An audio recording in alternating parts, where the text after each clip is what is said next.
Hello everyone, আজ দিনটা ছিল 31 মে। সকাল 6টায় আমরা গৌহাটি থেকে চলে গেছিলাম পাহাড়ের ওপর কামাখ্যা মায়ের মন্দিরে পুজো দিতে। এখানে পুজো দেওয়ার জন্য 3টে ব্যবস্থা আছে। এক, তোমরা স্পেশাল টিকিট কেটে দিতে পারো। 2, জেনারেল লাইনে দাঁড়াতে পারো। আর 3, পান্ডা ধরে পুজো দিতে পারো। সকাল 7টা বেজে যাওয়ার জন্য আমরা স্পেশাল টিকিট পাইনি, আর জেনারেল লাইনে অনেক সময় লাগবে বলে আমরা পান্ডা ধরেই পুজো দিলাম। এরপর আমরা মন্দিরের আশপাশটা একটু ঘুরে দেখছিলাম।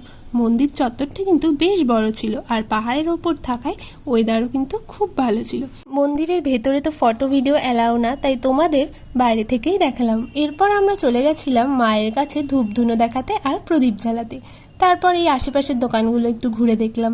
এরপর আমরা চলে গেছিলাম শিলংয়ের উদ্দেশ্যে। ভিডিওটা কেমন লাগলো অবশ্যই জানিও, আর আমার চ্যানেলটা সাবস্ক্রাইব করে দিও। টাটা।